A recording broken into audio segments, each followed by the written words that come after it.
Guys, what's going on? So we're back with another cooking video. This time we're going to be doing some spicy Mexican fritters.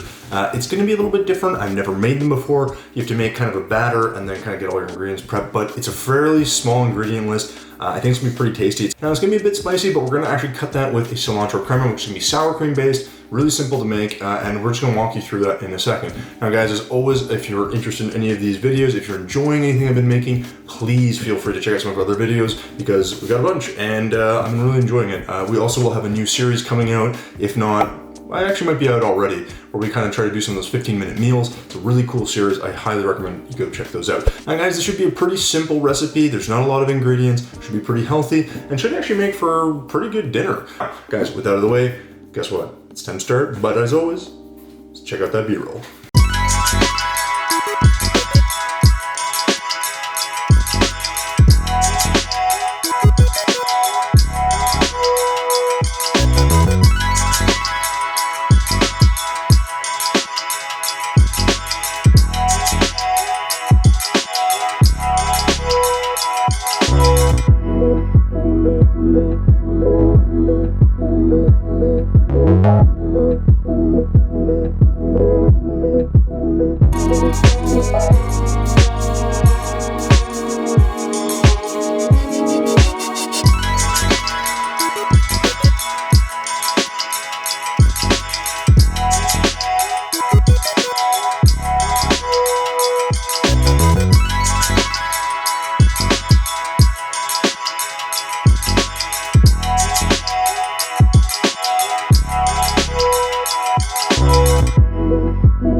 Alright guys, with that beautiful B-roll out of the way, let's get to it. So guys, this is going to break down into two components, of course, the batter and the sauce. Very simple, very straightforward, but I promise you guys this is going to taste amazing. So up first is the batter, and for this guys, we will need 1 cup of unbleached white flour. You can use any flour you like, but this is what's in the house and works just fine.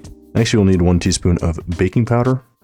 Next, you'll be adding 1 teaspoon of sugar, and yes, I know this looks like flour, but promise you it is in fact sugar. So one teaspoon of sugar, do not confuse it with your flour. Next, you're going to want to grab yourself 2/3 of a cup of milk. You can use any milk here. I believe this is 2%, but go with something with a little bit of fat. It will help with the batter. To that, you're going to add 2 eggs, which we will spin for, I don't know, just because we can.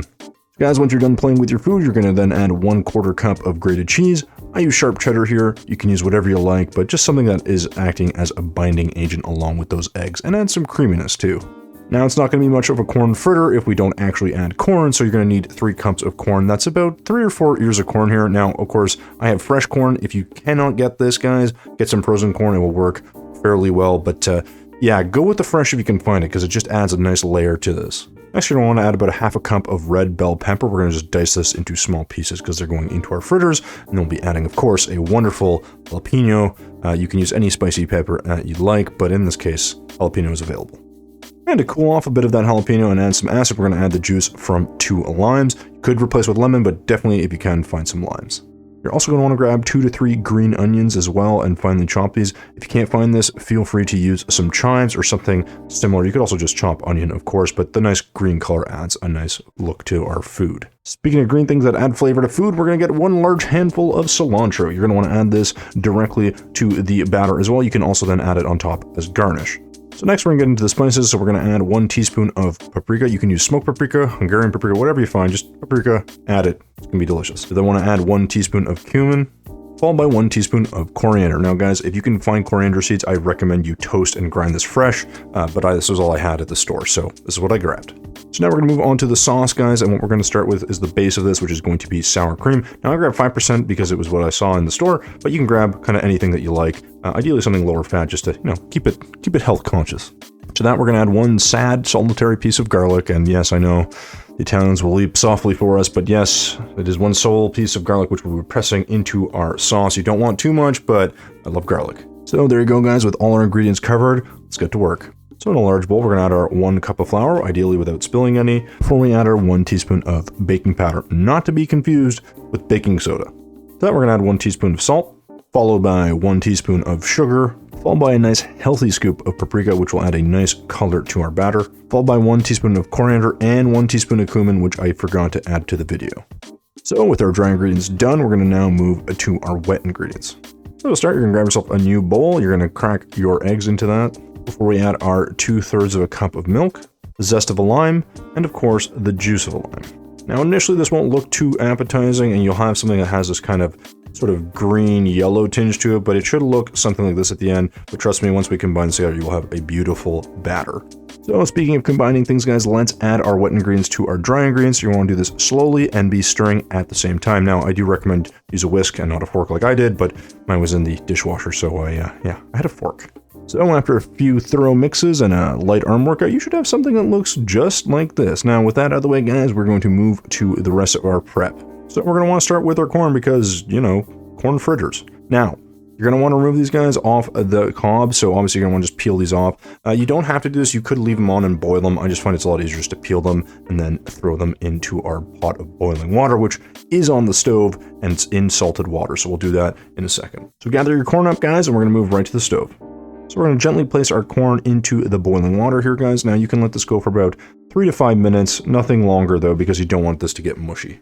So back at our prep station, we're going to grab our bell pepper. We're going to top and tail it before we de-seed it. Once you remove the guts, we're going to now want to put this into some manageable slices here. And of course, we're going to then finally chop this as we need to dice this for the batter. I recommend you dice this into 1/4-inch pieces or so, or smaller, or maybe just a little bit bigger if you like. It's really up to you, but generally something small that has a good mouthfeel because we do not want these massive chunks floating around in our batter. Next, you're going to want to thinly slice your green onion. Now, guys, you could use this as garnish as well as the cilantro, but in this case, I just use this all for the batter. So next is going to be our jalapeno. So for the jalapeno, guys, we're going to want to thinly slice this as well. You can de-seed this or keep the seeds. I think in this case, I kept about half the seeds. I probably actually should have kept more in hindsight, but again, a thin dice and we're off to the races. All right, so it's time to grab our cilantro, which we're going to bunch up and just give it a quick chop here, guys. Nothing too crazy, very simple, very straightforward, but a thin slice here goes a long way because you do want to use this as garnish. You can also throw some into the batter. So speaking of our batter, we're going to grab our cheese and we're going to hit it on the grater. Now, guys, you can add a bit more cheese if you like, or a different kind of cheese, but just something that melts really well is what you want.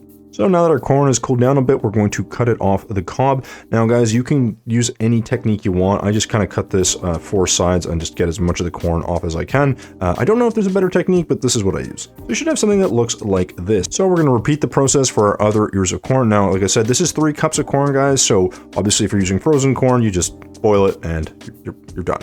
So with the corn peeled off the cob, guys, you're going to want to break this up into individual little kernels. Use a fork or a whisk or a spoon, whatever you got. Use your hands, doesn't matter. Just break it up so you don't have these large chunks. So we're going to want to add our corn to our batter and give this a quick mix before we add the rest of our ingredients. And the rest of those ingredients are found in this bowl where I just combined everything. So we have our cilantro, our peppers, our jalapeno, of course, our green onion. Give that a quick mix and you should have a batter that looks something like this. Oh, and don't forget to add your cheese. Now that you're an expert on mixing, well, it's time to mix one more time. Incorporate all that cheese, guys, and you have your final product, your final batter, I should say, and that's what it'll look like. So with that done, it's time to move on to our cilantro crema. So you're going to want to grab yourself a little blender, grab yourself a lime, of course, grab yourself some cumin, some sour cream, and some salt. Oh, and cilantro. Once it's all blended up, you should have something that looks like this, a very light, pale green color, smells amazing, and it really can go on almost anything. All right, so it's time to cook up some fritters. We're going to head to our pan. So to our pan, we're going to add 2 to 3 tablespoons of oil. I'm using canola here. And you want it hot because it should sound like this. So we're going to go ahead and mute that so you don't drool too much. And we're going to go ahead and add 2 to 3, maybe even 4 fritters in the pan. Oh, and I lied. You're going to have to listen to that again because it's food.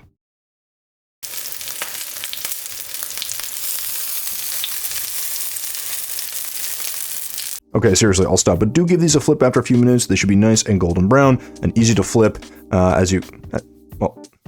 easy to flip, whatever. Anyways, let's go back, and once these are done, you'll see the final product here, and we're going to obviously display these neatly before we add our wonderful sauce. So for the sauce, guys, you want to be pretty generous because it goes really well with this, and of course, we have a lot of it, so why not? But it just also tastes really good.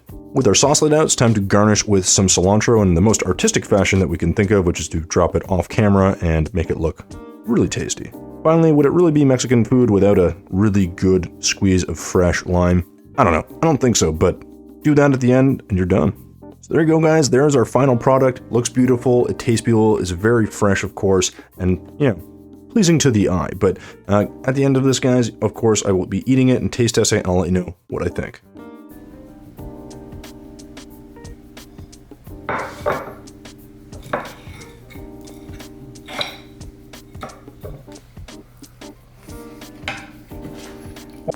Good. Yo, fresh corn? Alright guys, so there you have it. These are amazing, honestly. The only thing I could have done better, I think, is if I just fried them a bit more or had a deep fry. That would have been amazing. Of course, we didn't go with that. We just did a pan fried in a cast iron skillet, which I do recommend you use. But there it is. Spicy Mexican corn fritters with an amazing, just a super gentle kick from that jalapeno, really fresh flavors, and just a great crunch on the outside. Guys, and this cilantro crema that I made, it's just super simple. It's a bit of cumin, bit of cilantro, some sour cream. Just goes really nicely with this, kind of cuts that heat just a touch. Nice acidity, and I just, guys, you could make this in probably 20 minutes flat, especially if you used, now, I said this during the stream, guys, and also if you were watching it, but if you use some fresh corn, it adds a little bit more time. The texture of the corn is amazing, the sweetness is great, but what I will say, guys, is that you lose out a little bit on time. But you could use fresh frozen corn, it's fine too. I went with not fresh frozen corn, as you saw. We went with on the cob. So guys, if you're looking at all this and you think it's a lot of food, it kind of is, but one of the beauties of this is that we can actually freeze this and probably make these in the next 2 or 3 days without much difficulty. We're gonna have extra sauce left over, and we're actually gonna probably put that on some other things as well. So as you saw, guys, really simple to make, really delicious, cost effective. Definitely recommend this, especially as summer is approaching. It's really good. I just, can't say enough about it. So guys, if you enjoyed the recipe, please let me know by leaving a like or a sub. I appreciate it a lot. Obviously, we're trying to grow the channel. Of course, guys, if there's any questions or anything like that, leave a comment down below. I'll get back to you as soon as I can. But definitely, guys, as I said, recommend trying this recipe. It's pretty easy and it's tasty. So guys, thumbs if you liked it, subs if you loved it. Until next time, we will see you in the kitchen.